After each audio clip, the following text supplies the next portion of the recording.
Hello students, today I am going to discuss a topic with you which is known as historical materialism.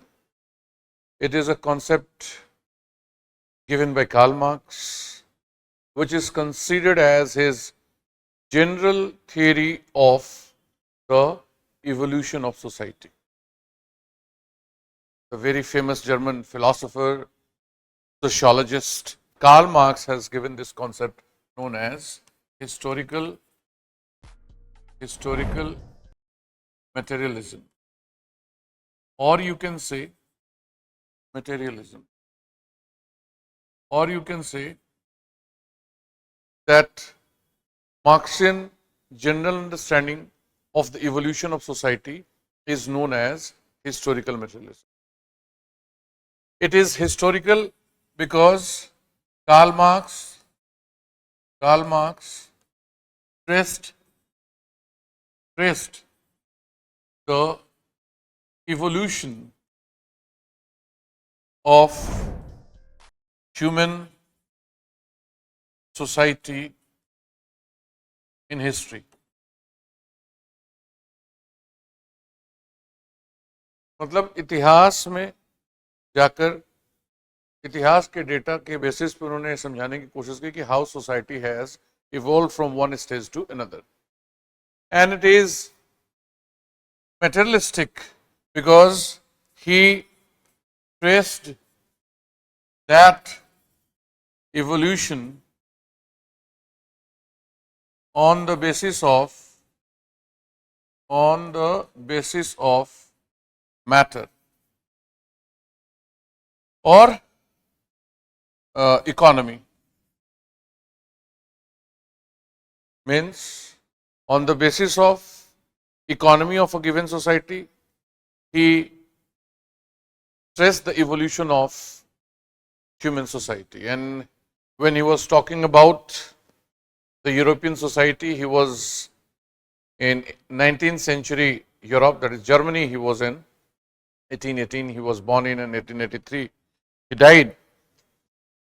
That time period was characterized by presence of capitalism in Germany especially, and entire Europe in fact, and he was against the exploitative nature of capitalism, and he tried to provide a solution for that exploitation, and in that process only he came up with a theory which is known as historical materialism. He claimed that society has moved from one stage to another, starting from primitive communism to slavery to capitalism. It's like this 4 stages he talked about: primitive communism to slavery, then to feudalism, and finally capitalism. He claimed from slavery started the exploitation, because from slavery 2 classes came into existence which continued till capitalism. In slavery there were 2 classes, namely master and slave. In feudalism there were lord and serf. In capitalism there were capitalists or the bourgeois or the bourgeoisie, and the worker, or also known as proletariat in French. So he provided a solution to this problem. The exploitation which was there in slavery gave rise to feudalism. The exploitation which was there in feudalism gave rise to capitalism. And then he said a revolution is required to bring a solution to the problem of capitalism. It will start with socialism and culminate in communism. This is what his historical materialism is. Further, if we elaborate, we can write it like this: historical materialism of Karl Marx involves 2 concepts. One is dialectical materialism dialectical materialism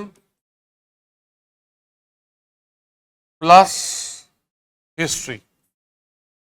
Means when you apply dialectical materialism on history, it will become historical materialism.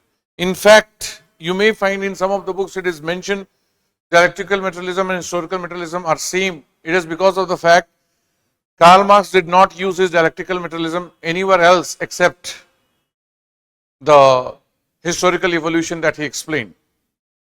And in this sense only, O.P. Gaba, the famous Indian scholar, has pointed out that Marxism has two bases. One is philosophical, and another one is empirical.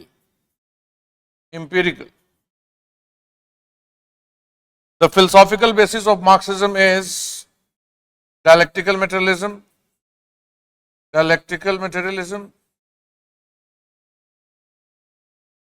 and the empirical basis of Marxism is historical materialism. Historical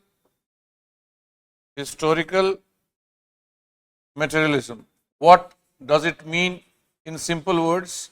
When dialectical materialism is applied to history, it becomes historical materialism. Now the question is, what is dialectical materialism? So dialectical materialism, if you ask me, dialectical materialism involves two things: dialectics plus materialism. Dialectics is a philosophical tool of getting a solution of a problem, you can say. It involves theses, antitheses, and synthesis. This idea he took from Hegel. Hegel was his master. Hegel talked about dialectical idealism, whereas he picked dialectics from Hegel and materialism from Feuerbach. Ludwig Feuerbach was a student of Hegel. From here he picked materialism, and from here he picked dialectics, and he developed his idea of dialectical materialism. What is dialectics? Theses, antitheses, and synthesis. What is the meaning? Suppose there is an idea P, there is a statement P, then there is its negation possible, that is not P. Both the statement will have some element of truth as well as false. So truth from both the side will constitute a new statement, say Q, which is known as synthesis. This is synthesis, this is thesis, and this is antithesis. Now, put his entire evolutionary scheme of society, starting from primitive communism to slavery to feudalism to capitalism in this scheme, and get the solution. How will you get it? Let's look here. This is how he explained his historical materialism idea. This is thesis stage, which is primitive communism. Antithesis stage is slavery, feudalism, and capitalism. The primitive communism is characterized by subsistence economy, means you are producing and consuming, there is nothing surplus left, no surplus left. So as there is no surplus left, there is no private property, so there is no class. As there is no class, there is no class antagonism, there is no friction, and there is peace and harmony. All these things are good as per Marx, whereas subsistence economy is not right.